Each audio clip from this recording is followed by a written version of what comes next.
challenges research project, Compass, which works in partnership from the University of Kent, which works in partnership with the University of Cambridge and our 4 regional partners. Azerbaijan Other University is one of them, but we also have Belarus State University, University of World Economy and Diplomacy, and Tajik National University. And we have some representatives here at the round table and in the audience, so welcome to you all.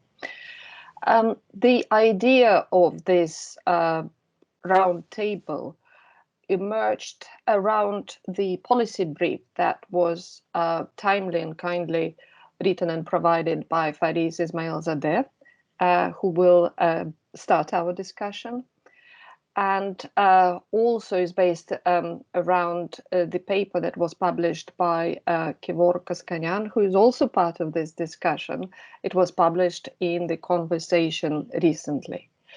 And the idea is basically about the possibilities, the opportunities, but also the challenges that emerge with further development and capacity building in the region. As you recall, that the trilateral declaration by Azerbaijan, Russia, and Armenia, which was signed in November 2020 to end Nagorno-Karabakh conflict, included the article on the opening of all regional transport routes. And in that sense, obviously, the Zangazur Corridor, connecting Azerbaijan with Turkey via Armenia, is being seen as one of such an opportunity for reaching peace, connectivity, but also opening up the region through integration to the world and accelerating local development. This round table, therefore, aims to discuss this local but also international perspectives, looking at connectivity with a particular focus on the opportunities and challenges presented by Zangazur Corridor. And we have a fantastic cast of people today, not only those who provided their thoughts in the written form, but also joined by an international team of scholars. And I will very briefly introduce all of them. So Fariz Ismailzadeh. Fariz is a good friend of Compass, a staunch supporter, committed supporter. He is also vice rector for external government and student affairs at the Other University. Fariz is currently pursuing also a doctoral degree at the Maastricht School of Management, but in addition to that, he holds an executive MBA from IE Business School in Spain and also master's degree from Washington University. Fariz has done a lot of research at the Center for Strategic and International Studies in Washington, DC, but also worked with the Embassy of Azerbaijan in the United States.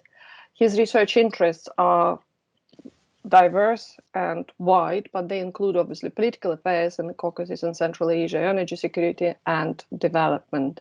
And as said, this discussion has been initiated thanks to Fariz and the brief that was provided by him and which we circulated and would serve as the foundation for our forthcoming discussion. The next speaker is Kevork Koskanyan, and I'm very grateful, Kevork, to you for your time and for your availability of joining us here today.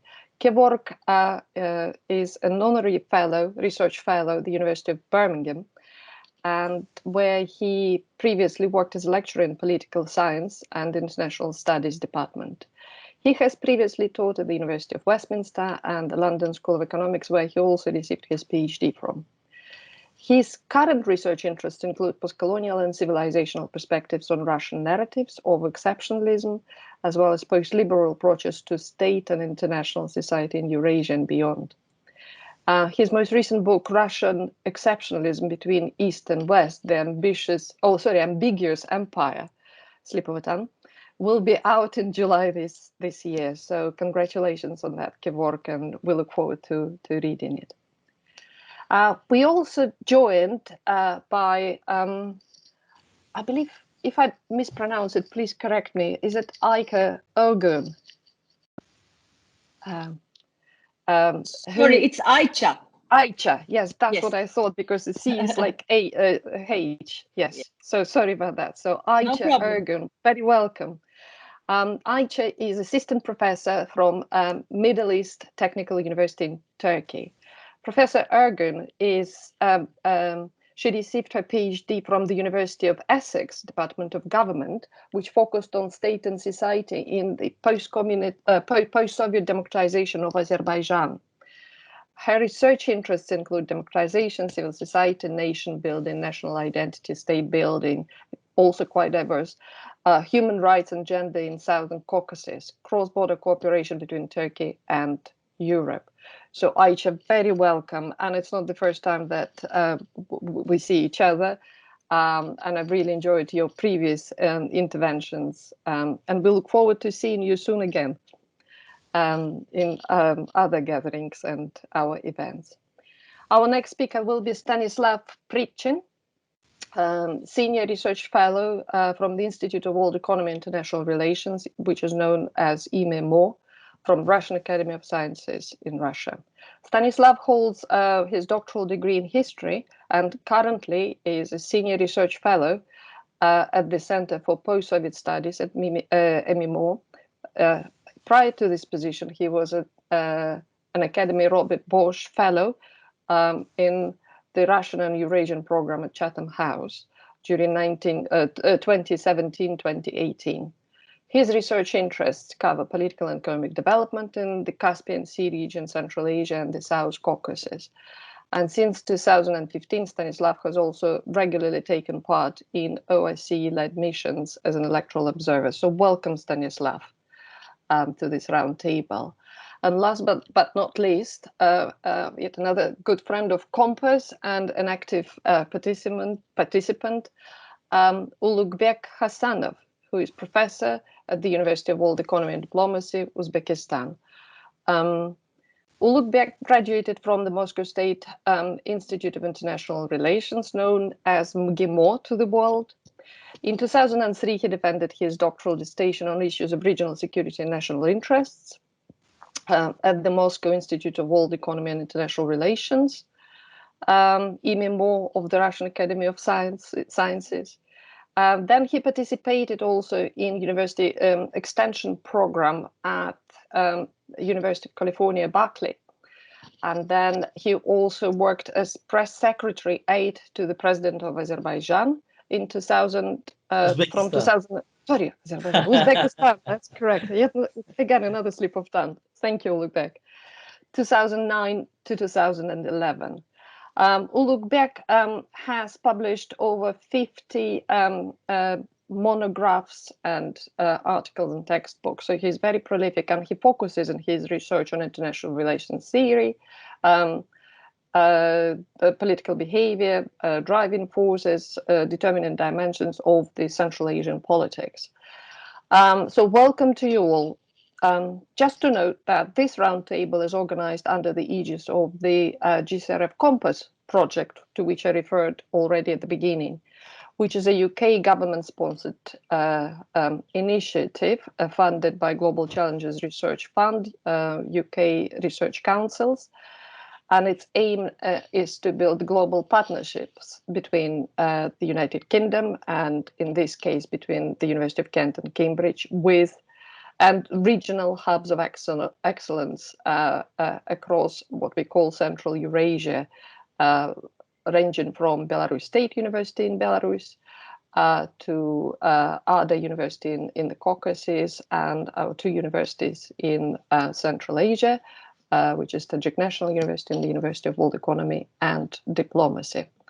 So that's where we are. And once again, welcome.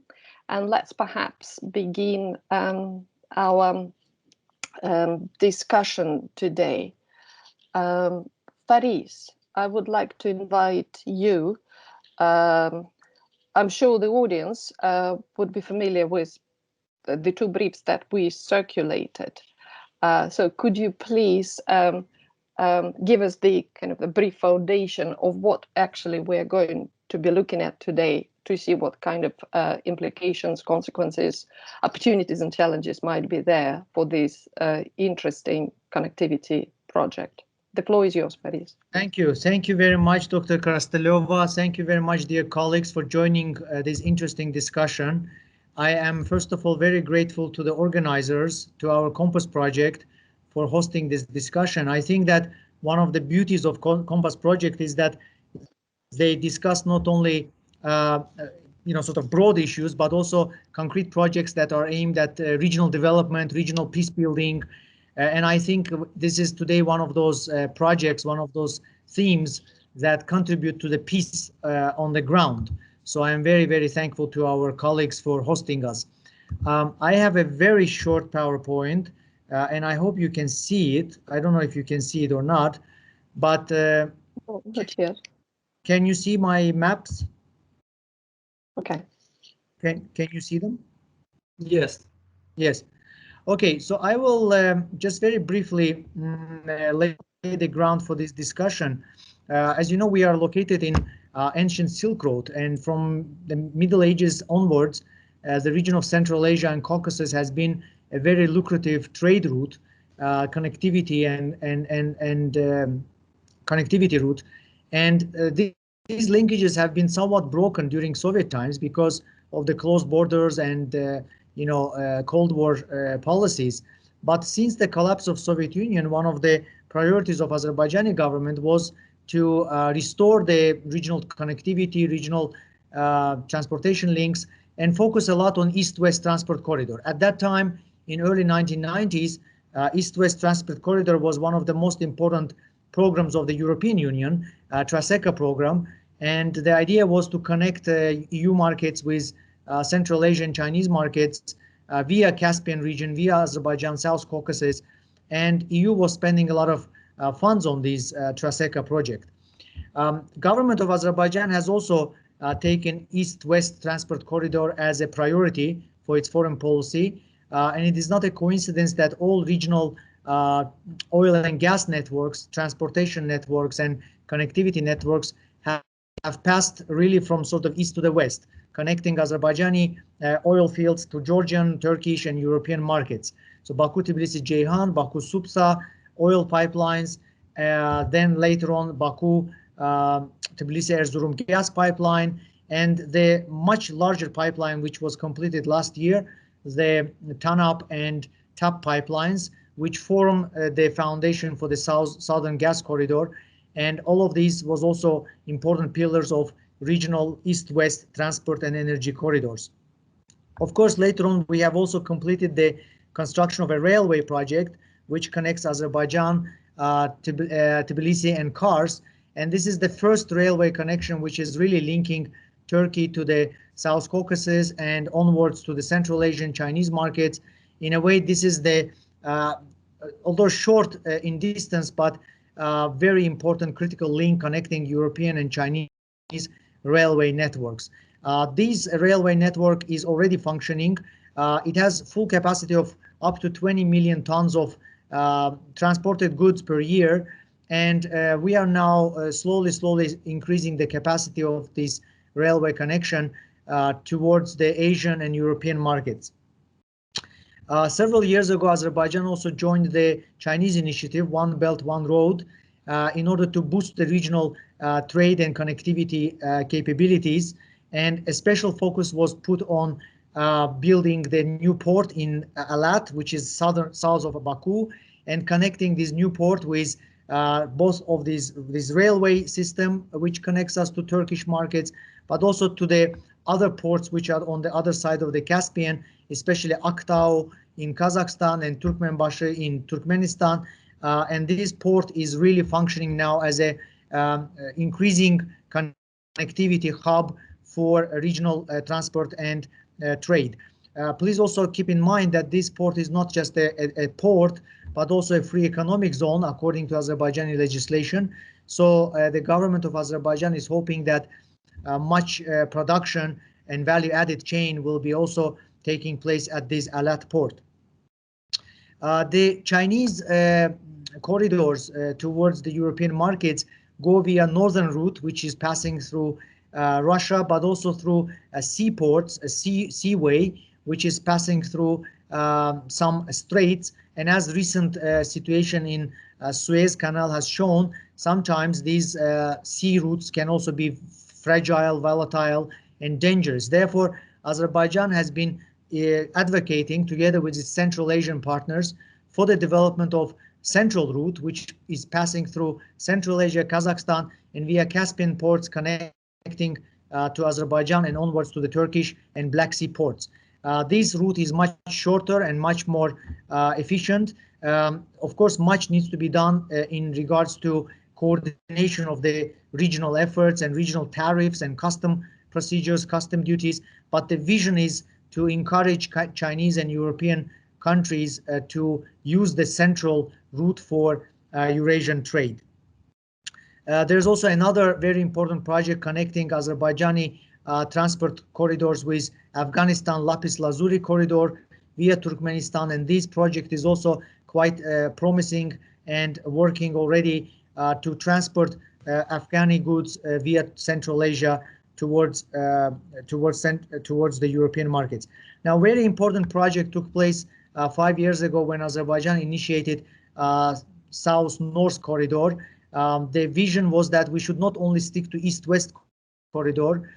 This is just not effective to put all the eggs in one basket, and we should try to promote another very important regional transport artery, and that is North-South transport corridor connecting Indian markets via Iran towards Russia and Northern Europe.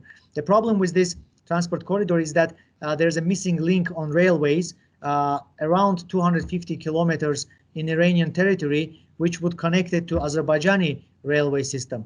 And Azerbaijan actually promised to build it and finance it, but due to sanctions on Iran, the cooperation and financing of this project has seemed to be impossible. And therefore, this project is still now on hold with potential to take place in the next several years.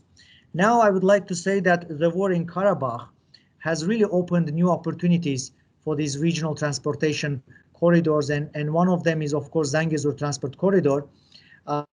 This is, you see here, the areas that have been under occupation during these past 30 years.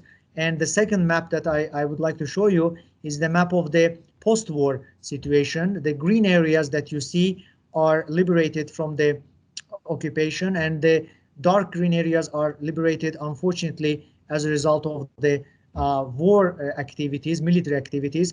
The light green areas are liberated as a result of a ceasefire agreement on November 11, and the pink areas are still under the Russian peacekeeping control, and the Armenian population continues living there.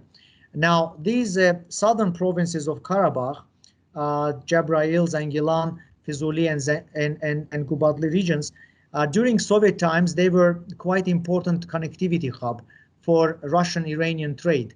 There was a very well-functioning railway passing through this area and then passing through Armenian territory, connecting to Nakhchivan, and in Nakhchivan it was also connecting to Iranian railway networks. This network system has been disrupted as a result of occupation, and neither Armenia nor Azerbaijan have now access to Iranian railway systems, and obviously Russia has also lost that access. In addition to that, Russia has lost access to railway systems of Armenia because of the ongoing problems with Georgian territory. So the idea is to focus a lot on this connectivity opportunity and to restore the railway system in the liberated areas. So Azerbaijani government has already financed the beginning of the construction of a new railway, which will pass along the border with Iran. It will be passing through the same Soviet route which existed before. It's near the river of Araz. It's a flatland area. And then it would connect to the Armenian railway network and Nakhchivan railway network. And therefore, it would be an opportunity to connect not only to Nakhchivan, but also to Turkish markets and Iranian markets.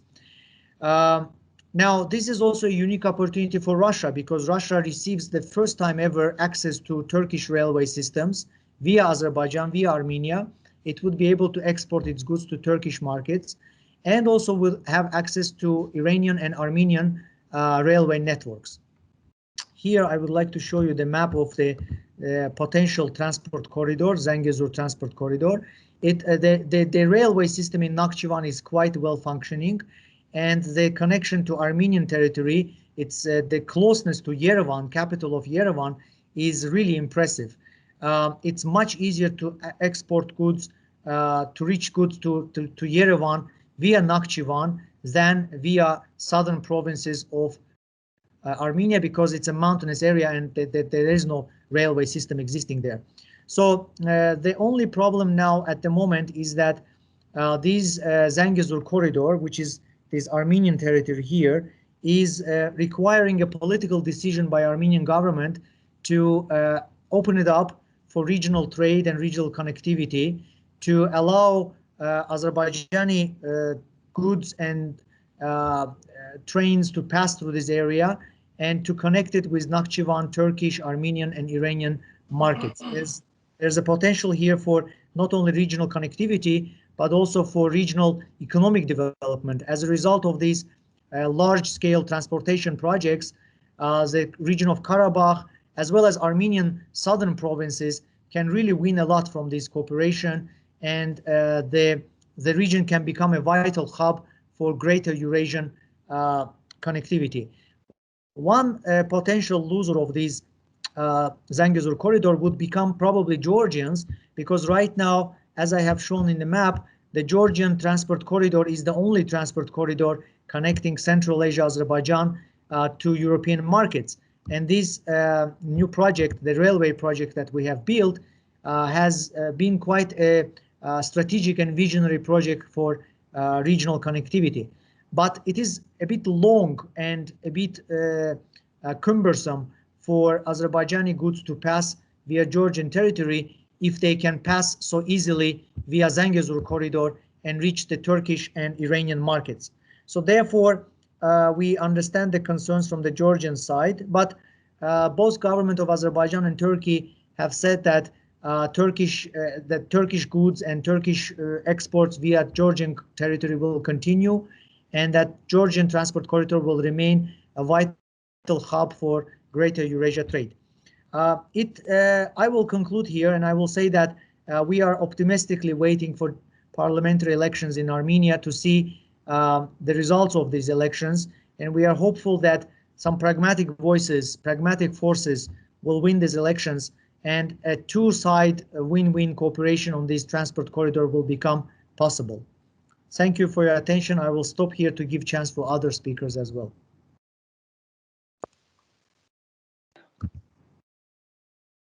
Thank you, dear Faris, for this very comprehensive and informative brief, which gives a very good foundation for our discussion today. We'll move to Kevork now. And Faris already kind of provided a bridge towards the discussion of all the potential challenges there. I would like to highlight a particular remark that you put forward is about political will on the part of Armenia. Kevork, I'd like to give the floor to you to try and untangle this particular whatever challenge or opportunity, and would welcome your comments here. Please, the floor is yours. Thank you, Elena. So yes, the election campaign in Armenia is very much heating up. And as things stand now, according to opinion polls, and you have to be very careful, of course, with opinion polls in Armenia or everywhere else in the Soviet Union, they tend to be quite unreliable. But the latest opinion polls show a situation where the two main contenders are neck and neck. So Pashinyan and Kocharyan are pretty much at the same level. The Armenian electorate itself is facing a difficult choice. There are 26 parties in the running. There's a lot of aggressive rhetoric being bandied about. And the choice they face is actually not that palatable. If you look at the general attitude of the Armenian electorate, they tend to be quite apathetic, quite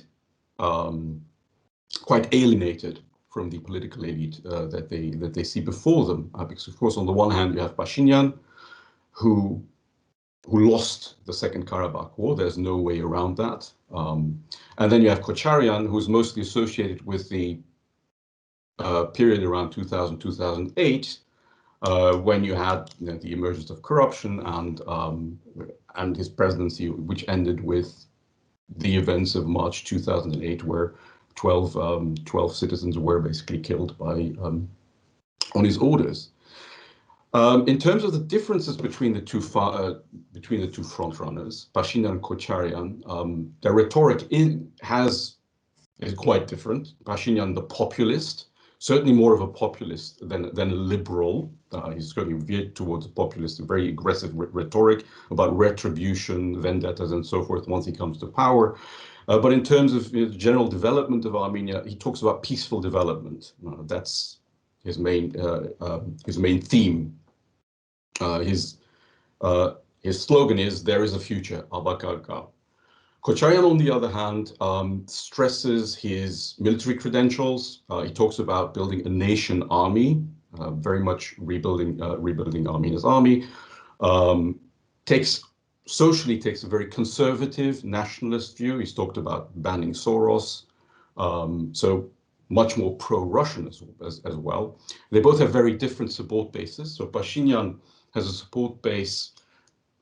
Used to have a support base that was actually quite wide. Let's not forget he was elected with 80% of the vote in 2018, and his support base was composed of the marginalized in the villages who had very much lost out economically in the past 20 years, and on the other hand, of course, the liberal elite in the cities, the Western-leaning elite, that was also part of his very broad coalition, a coalition that has now very much loosened. Many of the people after the Second Karabakh War had become disillusioned in both parts of his coalition, and certainly his aggressive rhetoric has also helped dissociate quite a few Western-leaning liberals from his support base.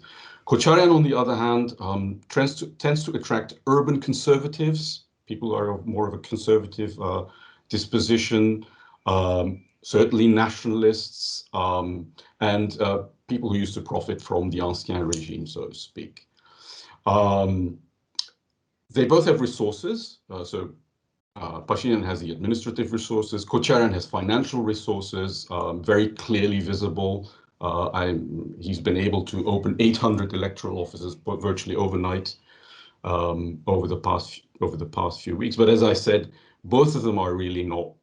Most Armenians are actually quite apathetic towards the main candidates, which means that there's a large number of undecideds, and that votes are against people rather than for a particular program in many cases.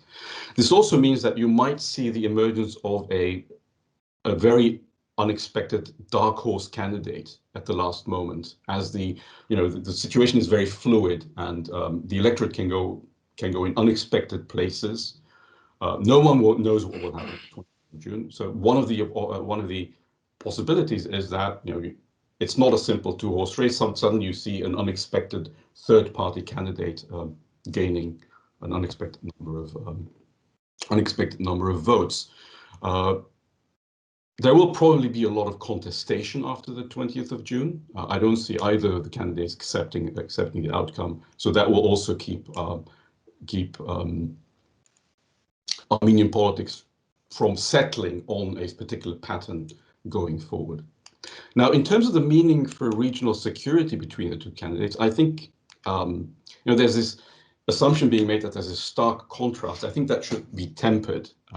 I think when it comes to Russia, for instance, the main difference is that Pashinyan will do everything to keep the Russians on side. He's already been doing that for the past few months, and he'll probably be doing this if he does retain power. Kocharyan, on the other hand, is much more enthusiastic about integration with Russia. And I think it's safe to say that although Russia would be able to work with Pashinyan, Kocharyan is very much the preferred candidate for Moscow because he's a known quantity. Importantly, he's not a revolutionary. But as I said, Pashinyan would also be an acceptable candidate. So the crucial question is, who does Baku want to win? And the accepted wisdom, the conventional wisdom there is, of course, Pashinyan, because he mismanaged the war, he lost the Second Karabakh War, he's a weak leader and so forth. But I would say not so fast, because viewed from Armenian society's perspective, some of the actions that Baku has taken in recent months don't really point in that direction. When you look at, for instance, the issue of the POWs, the territorial incursions, the occasional historical claims that are revived from Baku, those have tended to stress Pashinyan's weakness in the current situation, and they've certainly worked to bring down his ratings in the opinion polls. So apart from the main motive that I would see in Baku, so that's at this moment grabbing as many bargaining chips as they can in preparation of the substantial negotiations that are around the corner. So in terms of all the various actions that I've enumerated, and also throwing Armenian politics off balance. That is also a motive that might be inferred. So you're confronted with a weak, fractured government, and of course, the regime in Baku is very image conscious, taking a few notches of Armenia's democratic credentials of its Freedom House score of 55. That may very well also be a motive. So that's one way of thinking about it.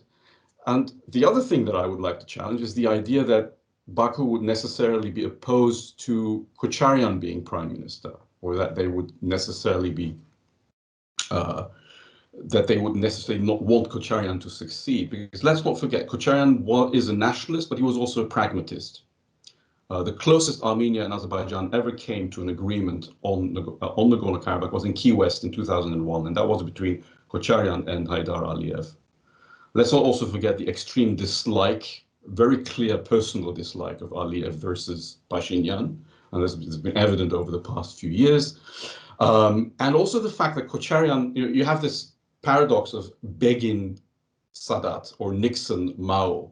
Kocharyan has nationalist credentials which Pashinyan lacks, so he would be able to deliver on any deal that comes out. He would probably make a hard bargain, but he would be able to deliver. It would be very difficult to take Kocharyan on from the right, so to speak. He has full nationalist credentials, so if there is any agreement, that he would be able to deliver. He would be able to deliver on. None of the candidates actually directly challenged the November 9th ceasefire, and that's something very important to keep in mind. There's a slight difference in terms of the peaceful development rhetoric, but even Kocharyan talks about, yes, he doesn't challenge it because of course it's very much something that Russia is invested in, and he talks also about a dignified peace being his aim. And both of them appear open to transportation, to some form of transportation links. But there's a danger of overstating the case here. And I think that there's an assumption that because transportation corridors create this win-win situation, that they would somehow lead towards a stable peace in the South Caucasus over the longer term. And that emerges from the liberal logic of the commercial peace. You create interdependence, and then you have over the longer term you have a rapprochement, trust, and so forth emerging. The logic of the commercial peace can't occur if one side feels threatened or humiliated the whole time, and that's one of the things that I really want to stress here. You can talk about transportation corridors and so forth, but as long as there is an element of triumphalism in Baku, and Armenians are reminded over and over again of various fears that they have, and those fears are real. You cannot get around the fact that people always pursue a hierarchy of values, of which economic expediency is only one. People also want physical security, and what international relations scholarship refers to as ontological security, the security of values, of identities. And so when you hear the kind of rhetoric that comes out of Baku, that makes it very difficult for people to be convinced that these values should be overruled by by economic expediency. So there has to be a deeper change in the rhetoric, especially since the conflict at the heart of all of this, Nagorno-Karabakh, is ultimately about identities and about values. And ignoring them is simply not an option. And just as an example of how the commercial piece on its own has a limited value, I'll give you two examples, one counterfactual and one contemporary example. Okay, counterfactual. The commercial piece, the idea of interdependence, is what the European Union is based on. But let's think back to the 1940s and 1950s, and what would have happened if Germany had not been rehabilitated, and if Germany had been humiliated after 1940 and 1950, after the Second World War. You wouldn't have had the kind of Europe you have today. You would have an entity in Europe, disenchanted, angry, humiliated, creating all kinds of instability. So the commercial piece is all nice and well, but there are issues that have to be addressed, and they have to be addressed fast in terms of rhetoric and so forth. The other example that I wanted to give is Taiwan. Everyone thought that in the 1990s, 2000s, Taiwan, China, they're becoming so interdependent. Surely that will lead to a resolution of the Taiwan issue. A few weeks ago, we find Taiwan on the front page of The Economist as the most dangerous place on earth. So these issues cannot be simply ignored. They have to be addressed. And of course, that brings us to the issue at the crux of the matter, Nagorno-Karabakh. And I will conclude with that by arguing that it's very important to see the importance of Nagorno-Karabakh and the importance of its resolution in conjunction with all the connectivity issues that have been brought forward here. And also the importance of recognizing that this is not just a territory, that there is a population living on this territory, and that unless their hopes and fears are taken into account, this issue will remain a source of instability for years to come. And we can talk about connectivity all we like, but unless this is addressed in a way that is human-centric and that addresses their fears and their hopes, I think we should be very wary of making any projections going forward based on ideas of the commercial piece and so forth. And I'll conclude here. Thank you, Kevork, for this very insightful intervention, highlighting that apart from the fact that there is a political will, there are also a lot of issues, precisely of ontological security nature, that have to be resolved first, which actually, and I apologize to Aicha in advance, it kind of, this discussion already now segueing is asked directly to Stanislav, if that's okay. Stanislav, sorry for putting you in the front. It's just because both of you, Faris and Kevork, you mentioned Russia.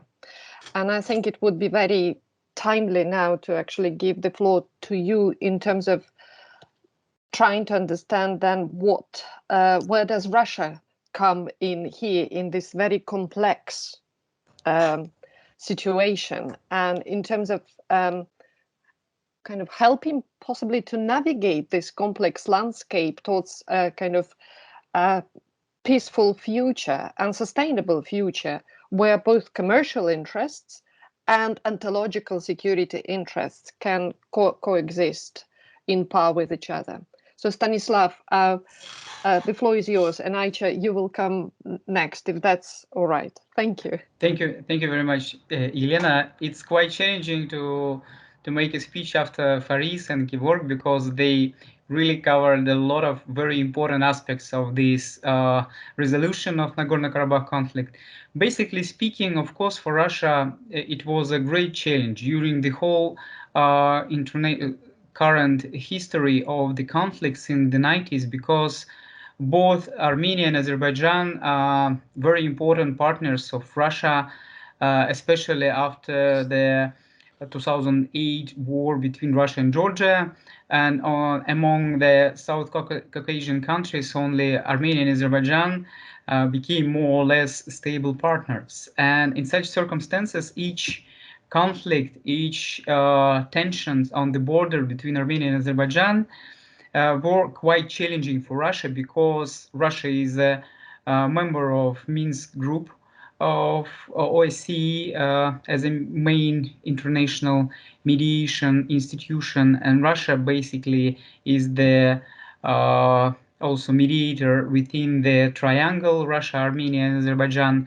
Of course, in such circumstances, each conflict between your partners is a challenge.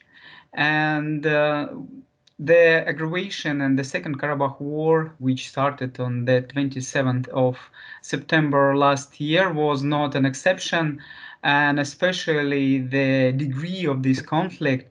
And as we could see from some phrases and words of Pashinyan and Vladimir Putin, Russia started from the beginning to try to stop this conflict through negotiations. But each time, as we could see, Armenia declined suggestions for the stop of the conflict and to start to new negotiations and try to find a peaceful solution for the conflict. So finally, we have what we have, and now, on the one hand, Russia looks like one of the winner of this new status quo, because Russia sent its peacekeepers.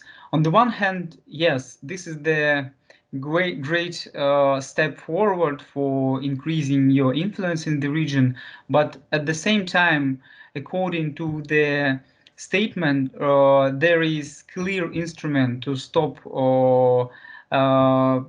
allowing for Russian peacekeepers each 5 years. So there is a procedures of agreement by Armenia and Azerbaijan on new 5 years mandate for Russian peacekeepers.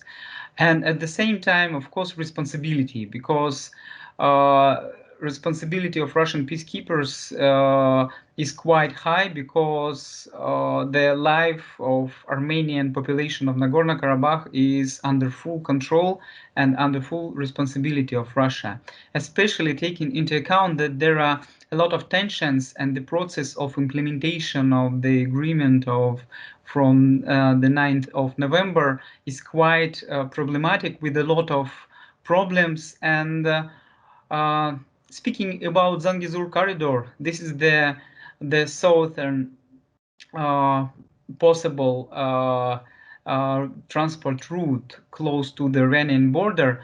Why for Azerbaijan is the preferable route? Because this is the shortest one. This is a direct connection with the Nakhchivan Autonomous Republic. And from this perspective, this is #1 priority for Azerbaijan. At the same time, according to the official statements, Azerbaijan agrees with opening other transport routes, for example, the northern road through HD1. But we cannot see today more or less clear and understandable situation from the Armenian side. The problem that too many aspects and too many nuances in this question of the opening transport route. On the one hand, of course, from the logic of implementation or agreement, opening transport routes is the key element for reblocking borders, restoring economic relations between Armenia and Azerbaijan.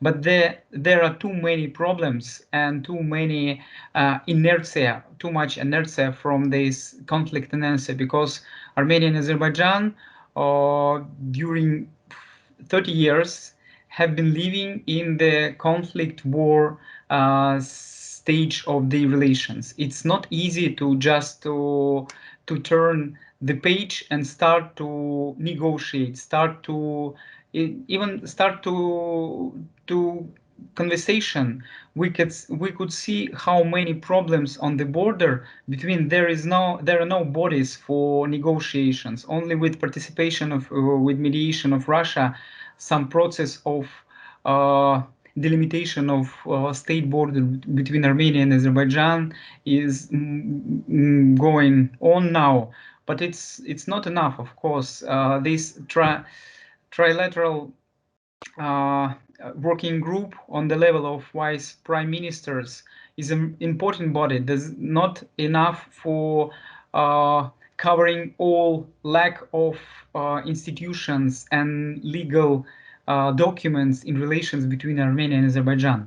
And of course, political aspects. On the one hand, I agree with Georg, there is some triumphalism in approaches of Azerbaijan towards Karabakh and towards Armenia.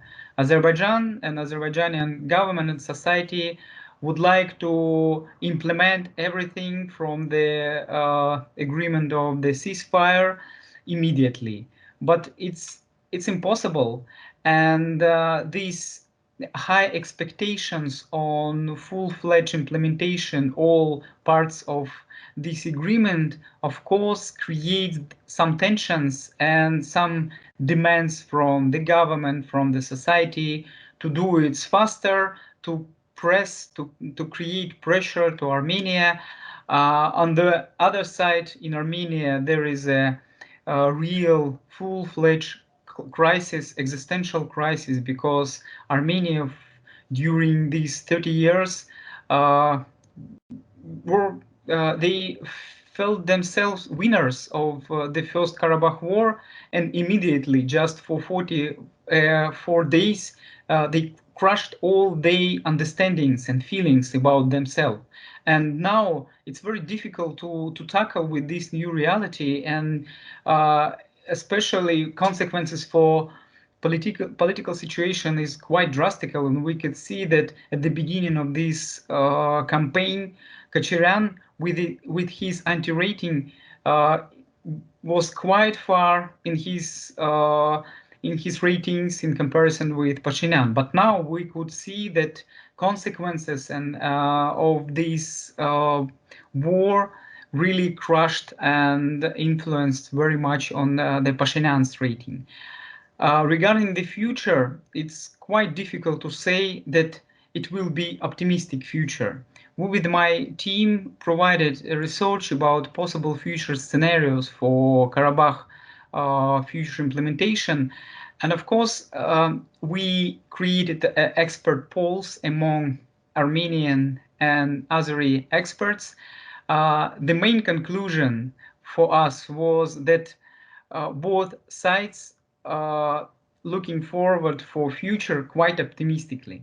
And for us, it gave a lot of hopes for more or less positive future for the conflict. But in reality, we see that these high expectations and crushed hopes on the Armenian side really creates a quite difficult situation. Regarding to this Armenian domestic policy and its possible influence on the future resolution on the conflict, I wouldn't fully agree with Georg about strategic vision of Kacharyan, because for him it's more sensitive question, Karabakh, rather than for Pashinyan. And he, from my perspective, will try to use Russia and his ties with Russian government to challenging Karabakh, to try to find new ways for protection interest of Armenian people in Karabakh. And his closeness to Karabakh might create some future tensions in relations, but he will be a hard defender in political sphere, and he is a much stronger negotiator, no matter with Putin, with Aliyev, and it might create some problems for the future, unfortunately. Thank you so much. I will be happy to continue our discussion with colleagues, and thank you for much for this organizing. Thank you, Stanislav. Very interesting. Yet again, very thought-provoking account of the situation. So it's good that you came straight after our two key speakers, which basically posits the problem, puts the problem kind of back on its feet, in a sense that no matter what, although the future could potentially be quite optimistic, but I still think that what you pointed to is that how fragile and complex the situation on the ground is, especially in terms of addressing the ontological crisis that Armenia is facing at the moment, and how important it is to kind of navigate a very sensitive rhetoric, actually on both sides, including, of course, on the sides of Azerbaijan, to ensure that there is enough room for maneuvering in finding that kind of constructive dialogue. And that allows us now to turn to Turkey. And Aisha, now I'm going to give the floor to you. I know it's a bit challenging now, but it would be very interesting to see how Turkey sees the kind of the development of this particular dialogue in terms of also transportation corridor, and also balancing commercial interests with the situation of, as already been mentioned by Kiborg, of ontological trauma, insecurity, and crisis in the country. Because unless that is resolved, there is no really sustainable future in the region, and no commercial interest can outweigh the very kind of the depth of the problem here. So, Aisha, the floor is yours. Well, thank you very much, Elena, for this kind invitation. And thanks a lot for Kevork, Stanislav, and Faris for providing a very sound framework for the analysis of the potentials for peace and security, reconsolidation of peace and security in the region.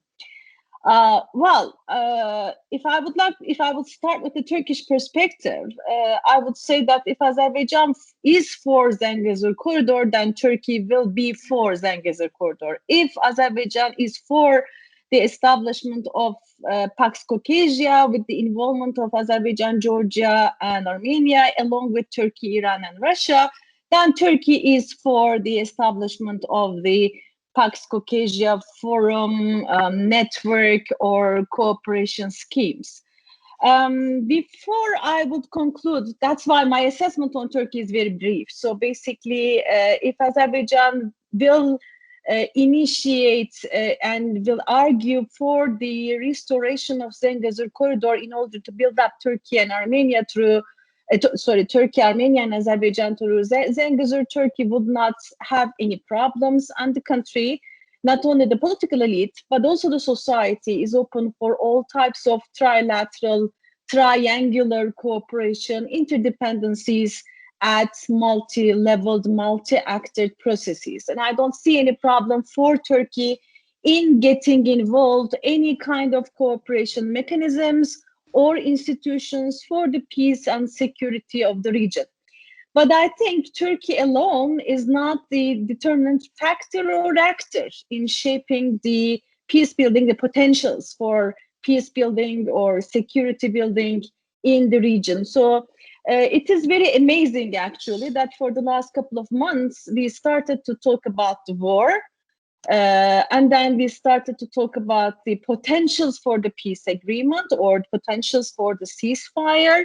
And now we are talking about confidence building measures, dialogues, potentials for cooperation. So at least we in the community of international scholars, I mean, we are now discussing the potentials for the reconsolidation of peace building, which was quite unexpected for all of us, not for the regional policymakers, but also for the international scholars working on the South Caucasus for the last couple of decades.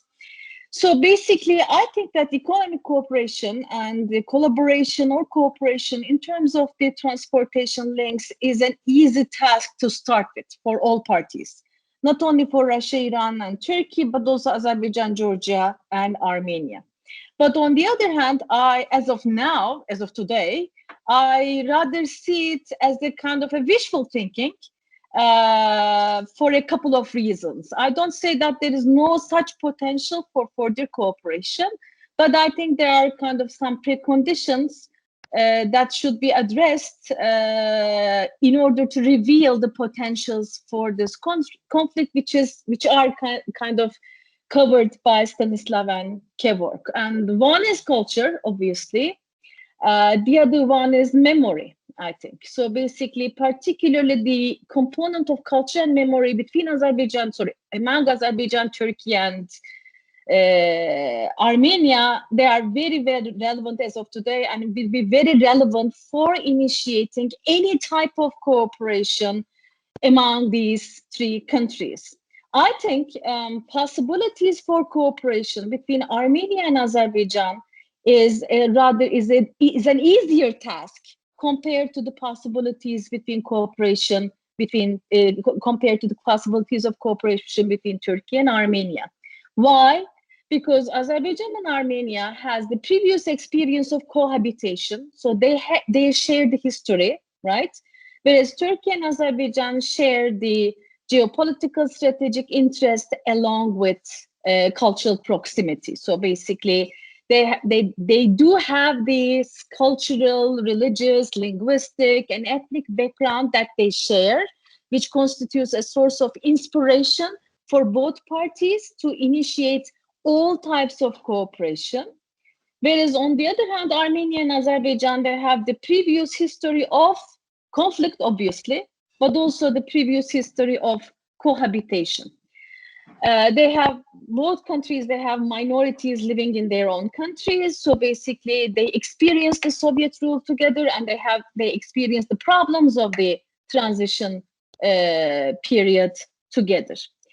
So, and the relevance of memory and identity, particularly with reference to the Azerbaijani and Armenian case, is that while Armenia, after the First Karabakh War, enjoyed the victory, now it's time for Azerbaijan to enjoy the victory. So basically, liberation of the occupied territories. And in a way, Azerbaijan still fosters a kind of a possible win-win situation for both regional countries, Armenia, Azerbaijan, and Georgia, as well as external actors like Russia, Turkey, and Iran, through the initiation of the transportation networks, which I said earlier, it is political, yes, but on the other hand, it is less political. So it has a potential to implement the kind of a peaceful economic cooperation along with the representation of the economic interest, which will lead to profit for both countries. However, I would still argue that all parties, they have to overcome this cultural and memory dimension, ease the tensions in relation to culture and memory kind of a factor in order to initiate any kind of possible cooperation. Moreover, Russia, Turkey, and Iran, but at the same time, they are external actors, but they are both external and internal actors in the region. And I think any kind of possible collaboration in the 5 years, in 10 years, or 20 years should also consider the kind of the hesitancy of some of the international scholars in terms of Russia constituting a threat for the sovereignty of both countries, including Armenia and Azerbaijan. So basically, it's not an easy task to accommodate Russian factors for Azerbaijan and Armenia.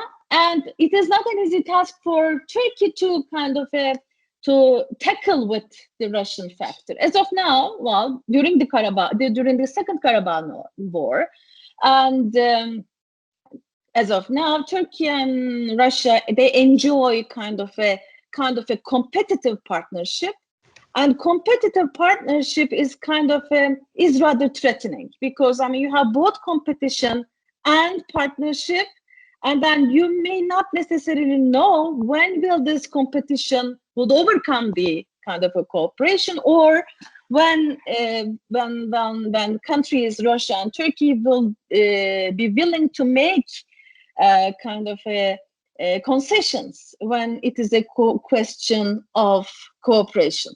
So I think a potential, the possibility for any type of cooperation on part of talking about the possibility of cooperation of any kind for Armenia is a bit too soon for Armenia to digest the kind of the post Second Karabakh War situation. When we look at the regional actors like Russia, I mean, all countries in the region, they have to consider and take into account Russian position in all matters related to the regional stability and security. Particularly, I would like to underline the presence of the Russian troops in the territory. Obviously, it's inevitable not to kind of to consider Russian factors. It is a compulsory kind of, in a way, it's a compulsory force acting in the factor, and no one can neglect the Russian presence in kind of talking, shaping, designing, or initiating any kind of Russian any kind of cooperation networks, including the Zangazur Corridor. For Turkey, while Turkey has a different image actually during the Second Karabakh War, it became more proactive, more visible, and underlined its potential for becoming a regional, prominent and powerful regional actor during the Second Karabakh War. So you may say that while Turkey's position has not changed since 1990s, early 1990s, of course, it didn't change in terms of its support to Azerbaijan, its unconditional support to Azerbaijan.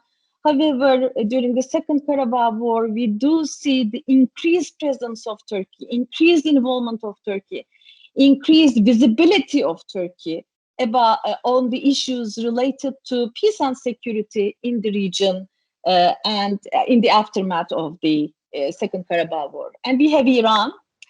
So we don't know what to do with Iran, actually. I think it is rather vague and dubious. So basically, Azerbaijan has obviously prejudices towards Iranian government due to its support to Armenia before the Second Karabakh War. Turkey and Iran, well, they have kind of a fragile relationship, fragile bilateral relationships. And I have questions in relation to Iran's efficacy or efficiency in potentials for building up the kind of a possible cooperation networks in the region.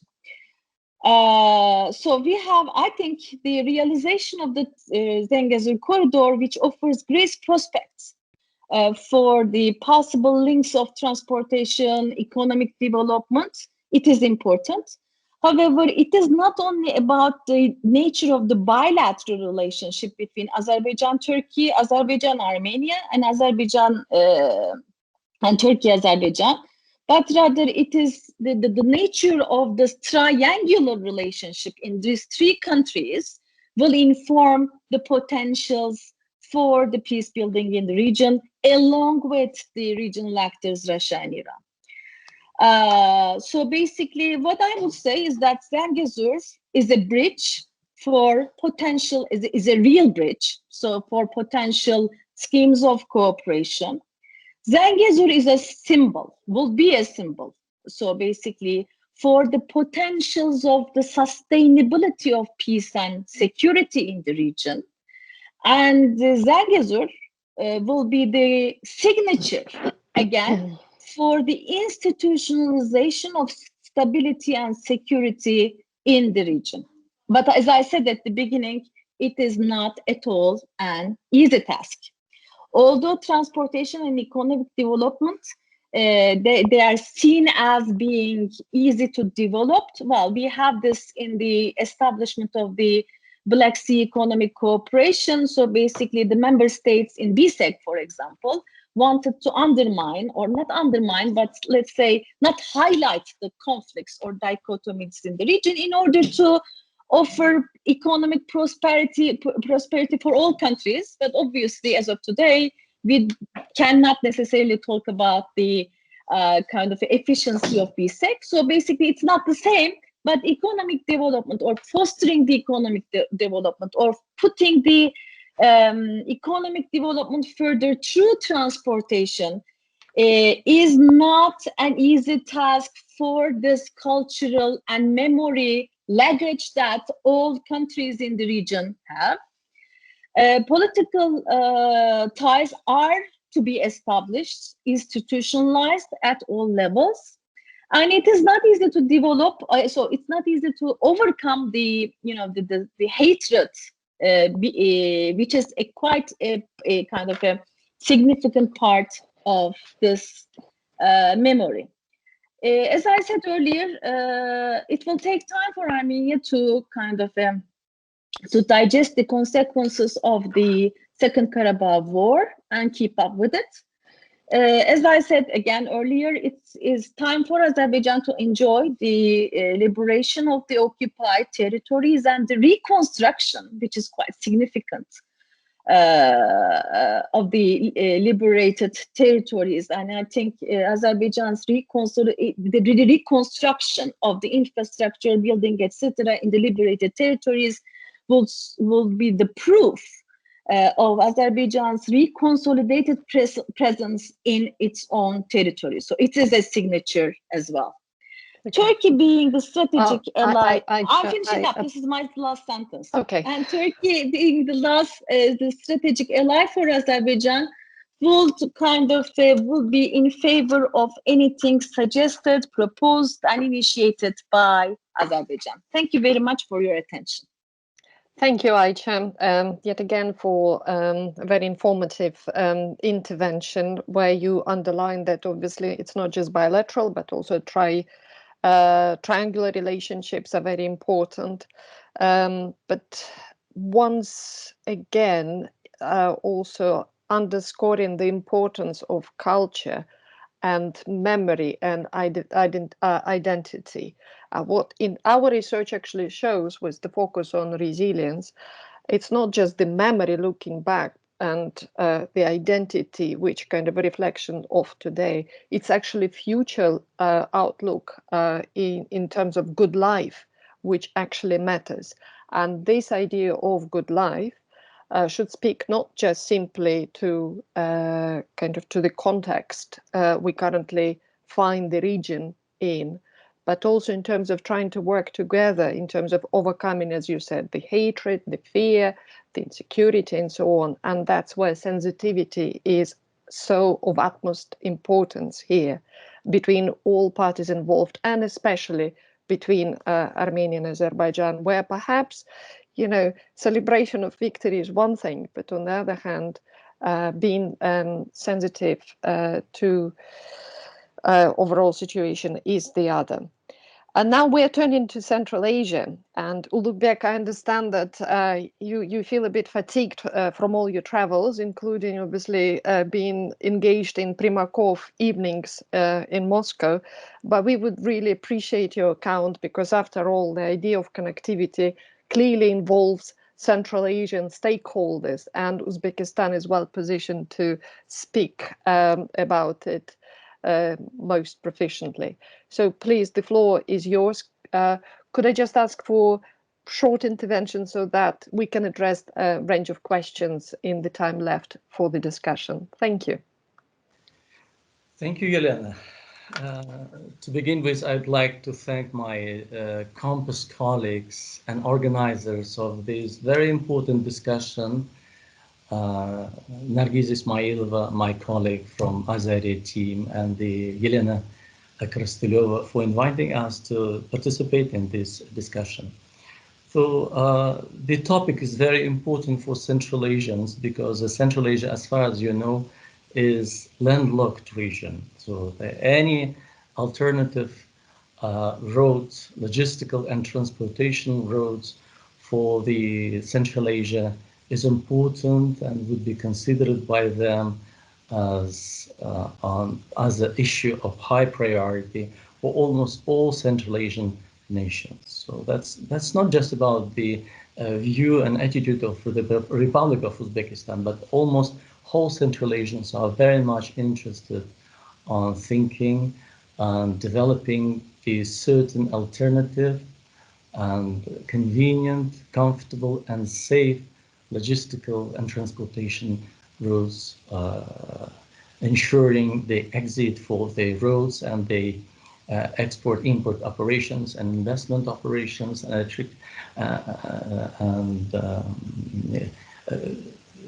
deepening the investment climate and interior domestic economic development is important for that. So the decision of Azerbaijan to connect the western parts of the country and the Nagorno and the Nakhchivan Autonomous Republic by road and the rail through the Zangazur region and Armenia, and to establish a new transport link with Turkey will open definitely a good opportunity for the Central Asian region. So the negotiations of Azerbaijan and Russia on construction of 43-kilometer section, which will pass through the Zangazur district, is important to launch a new route for us. So the reason why Baku negotiates it with Moscow is because Armenian railroads belong to Russia. As a result of the implementation of all these projects, a new transport link between Turkey and Azerbaijan will aim to start uninterrupted land and rail construction. So the corridor is also vital for the revival of the historic Silk Road, the implementation of the Chinese One Belt, One Road project, regional cooperation, and the development of trade with the Central Asian states. In other words, by normalizing relations with the Turkey and Azerbaijan, Armenia can break out of the isolation and become part of the process of prosperity in the region. And it would be important, and this process, and of course all Central Asian nations are very much interested in seeing peace process, deepening peace process, and building the peace process between Azerbaijan, Armenia, and that would play a good role for Central Asians, because now in Central Asia, especially in case of Uzbekistan, in connection with our relations with Kyrgyzstan and Turkmenistan and Tajikistan, we are linked to a common logistical transportation routes, for example, Uzbek, Kyrgyz, China railroad and highway system, then the Uzbek, Kazakh and Russia Far East, Дальневосточные железные дороги, Russian Far East railroads, ensuring shipment of the goods from Khabarovsk and Vladivostok to Uzbekistan through the Changildi, Uzbek, Kazakh, Changildi transborder station. Then another alternative route is Uzbek, Turkmen in Mari, then through the Mari in Turkmenistan, exiting, ensuring the connection, the Mari station to the Bandar Abbas port in Iran. And as far as you know, something like 10 years ago, we initiated the new project with connecting our terminals in Oman, Muscat seaport through the Uzbek, Turkmen, Iran, and the Oman sea roads. So we have, on base of that agreement reached in 2010, we leased in Oman warehouses in Oman seaport. Then in Qatar, we have our sea terminals leased for our goods through the Bandar Abbas port.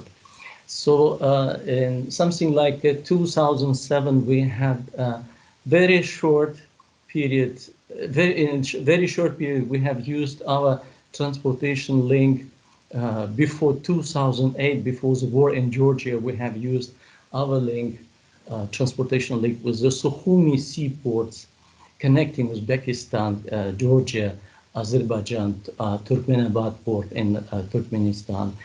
And these transportation logistical road worked only maximum 2 years, but it was important for us. So the Zangazur is important for Central Asia, especially for Uzbekistan, But for the time being, and I agree with Aicha when she says that it's too early to think about the efficiency, economic efficiency of this project, because whenever we speak about the economic efficiency, we have to consider the cost of shipment on these alternative roads, because we have something like $48 per ton transiting Chinese territory through using the China Rail containers leased by Uzbekistan, and every ton of shipped goods to the Kyrgyz and Uzbek border turns to Uzbek economy in about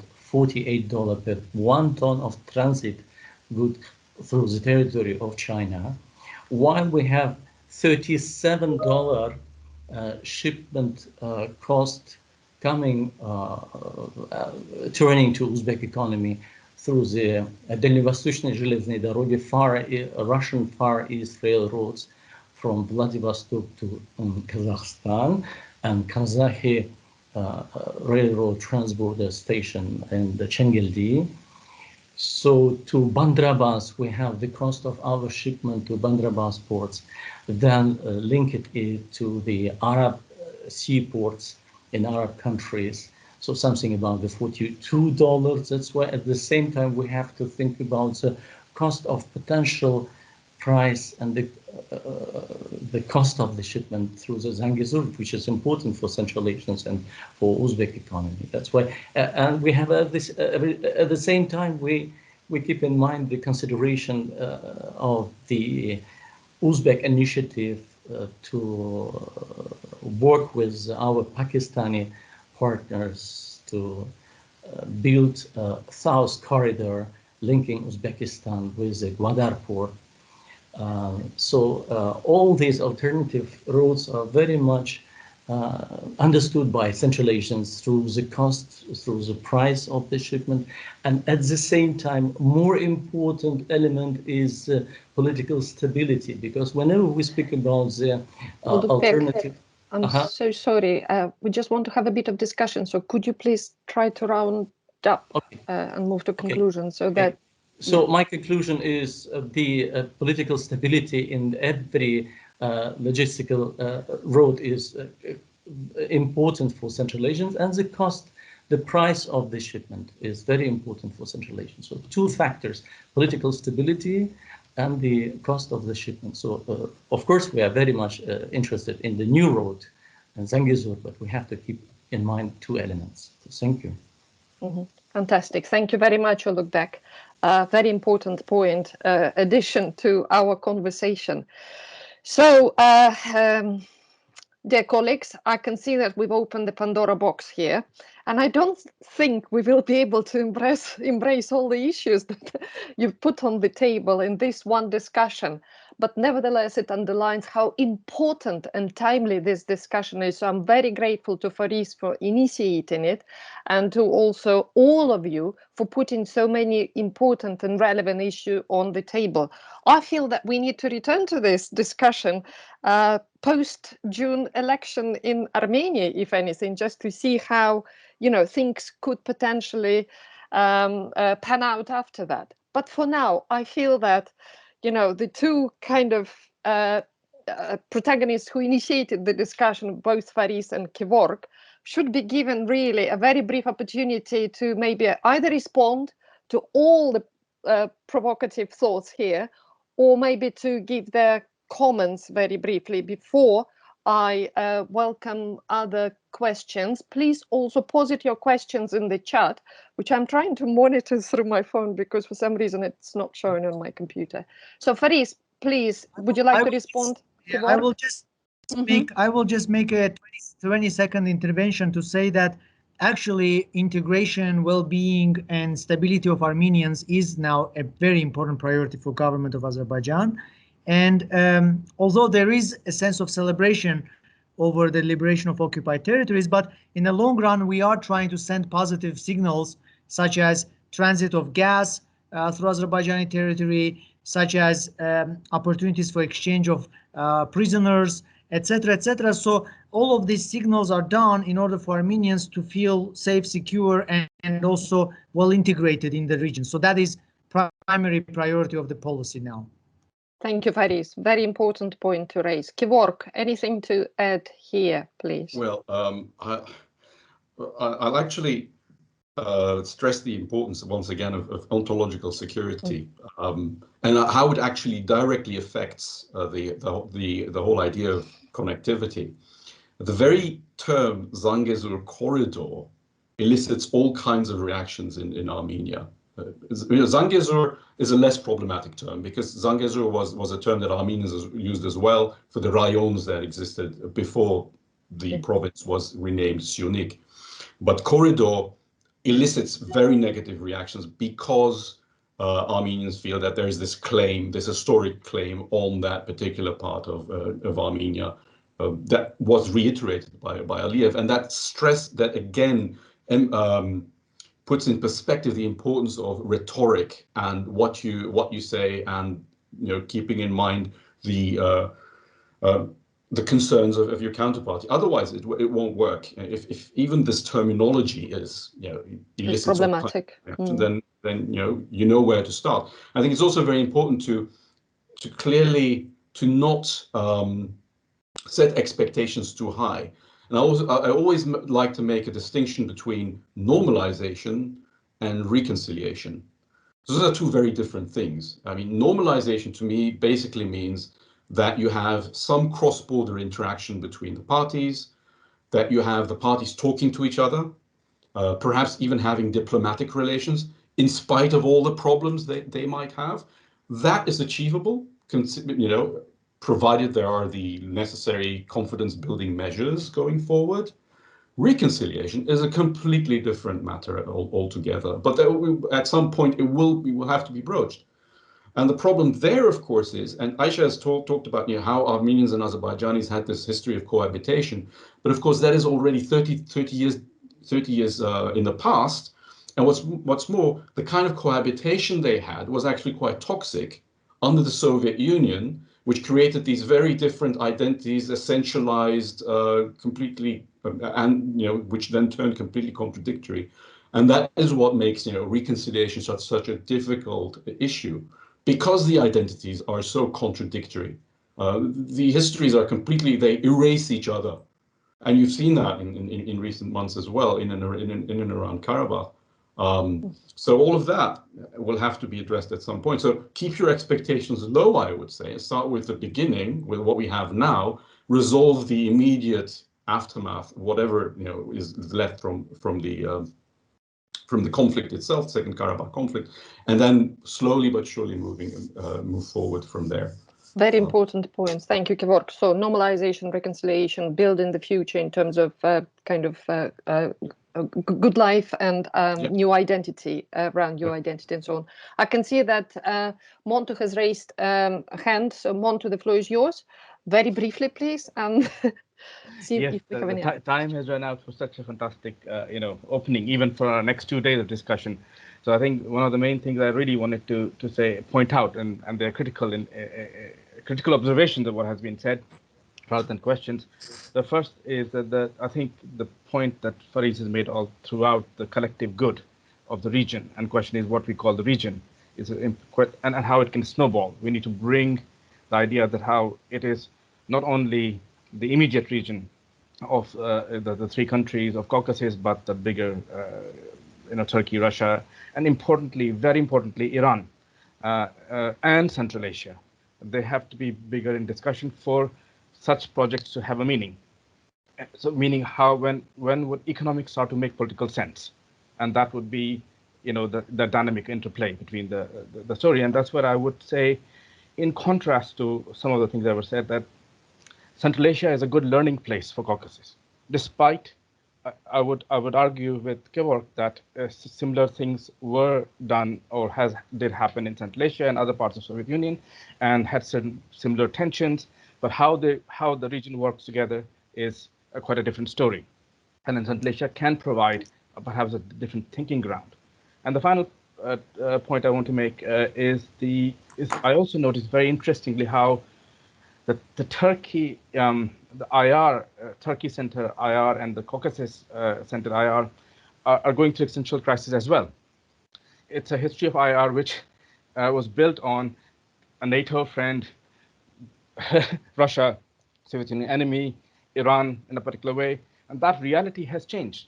And so it's trying to patch up the past to the current relationships and saying how everyone is on board, but the relationships are quite different, however new, and we don't know how sustainable they are, but they are not mainly just competitive or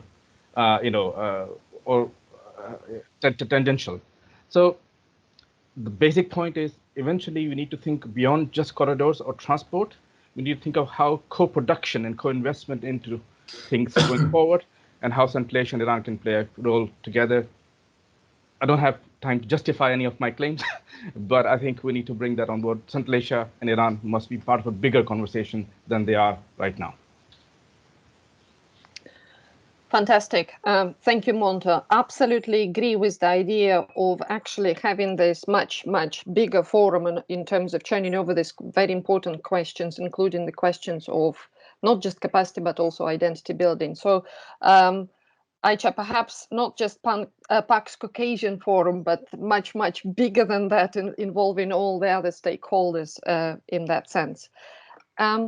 Anyone would like to quickly respond to Montu's commentary? No, yeah, I can't. regarding the parallel between Central Asia and the Caucasus, the amount of enmity in the Caucasus, I think, is extraordinarily toxic. I don't think that you find that kind of enmity in Central Asia. The kind of persistent conflict between two groups, and the kind of completely incompatible definitions of history and identity. I think that is very difficult to replicate anywhere else. So yeah, I would disagree there. This is really extraordinarily toxic. But only thing I'm pointing disagreeing is that it's not the Soviets who did that. That's a doing of the people locally. Conditions were set for everybody in the same way. How each party handled it is a different story. But anyway, longer discussion. Okay, yeah. I fully agree. Obviously, the past is complicated, but at the same time, I think we need to look into the future. And the future has to be sustainable and, as Stanislav put it, optimistic. So on that note, I think we ought to continue this discussion because it opens so many relevant and important issues. And I'm afraid I would like to kind of reserve my right to invite you to the future discussion, and I hope you will be available to continue it, perhaps indeed in a bigger forum. And I hope Compass will allow us that opportunity to do that in the near future. In the meantime, I'm sorry to say that we've run out of time. Oh, wow. And I would like to thank you all for your very important contributions. Just to highlight that we are continuing this and other discussions at the other university conference tomorrow and the day after tomorrow. So you're all very welcome to join, unless you're already posited there as a speaker. So very welcome to join us. If you're interested, please let us know. We'll send you a link. And if you have any ideas already in writing, we would be more than happy to publish them and disseminate them to our stakeholders. So thank you. And you will hear from us with regards to the future forum. Thank you. Faris, would you like to add anything? I am very grateful for this very nice discussion, very constructive discussion, and I look forward for more positive policy recommendations so that our governments can find a common language. Thank you. And I also would like to use the opportunity to thank the organizers, the local organizers of this roundtable, Nargis Ismailova and her team. Thank you very much for putting it together. Thank you. So thank you for the invitation. Future. Thank you. See you tomorrow. Bye. Thank you. Bye-bye.